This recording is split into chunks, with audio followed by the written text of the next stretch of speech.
তো গাইজ আজ সকাল সকাল চলে গেলাম কিন্তু মাছ আনতে। এই তুই মিথ্যা কথা বলছিস কেন রে? বেলা 9টার সময় কি সকাল হয়? ও বেলা 9টা বাজছিল না? আরে আমার ভুল হয়ে গেছে। আসলে সকাল সকাল ঘুম থেকে উঠি না দাদা, যখনই আমি ঘুম থেকে উঠি তখনই আমার কাছে সকালবেলা। হ্যাঁ, তো মোটামুটি 3 কিলো মতো মাছ নিয়ে দোকানের জন্য আমি কাটিয়ে নিয়ে চলে গেলাম বাড়িতে। আর বাড়ি গিয়ে তো রোজকার যা কাজ সেটা আমার শুরু। এই ঘরটা একটু নোংরা হয়েছিল, তাই আমি একটু পরিষ্কার করছিলাম টেবিলটা। আর এই যে আমার নিজের মুখটা না দেখালে কি হয়? তো কথা বলতে বলতে মোটামুটি আমার কাজ টাজ কমপ্লিট গুছিয়ে নিয়েছি।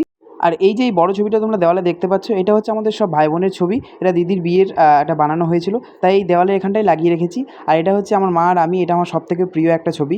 আর এই কোণাটায় ছোট্ট মতো করে আমার সব ঠাকুরগুলো আছে। গাইস চান করার সময় শুরু হলো বৃষ্টি, ওরে বাস ভিজতে ভিজতে কাজ টাজ করলাম, তো এখন বৃষ্টিতে ভিজে যাচ্ছি।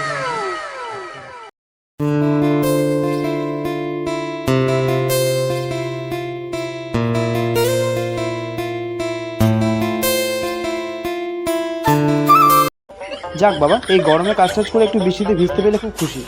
তারপর চলে এলাম সোজা সন্ধ্যাবেলা, আর সন্ধে হলেই তো পেয়ে যাই খিদে, তাই চলে এলাম এই দাদার কাছে একটু মাখামুড়ি খেতে।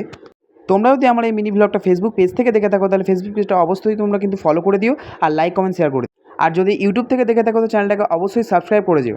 তো চলো, আমি এই গরমের মধ্যে একটু ঠান্ডা খেয়ে গলাটা ভিজাই, তো তোমরা ততক্ষণ চ্যানেলটাকে সাবস্ক্রাইব করে দিও। চলো টাটা।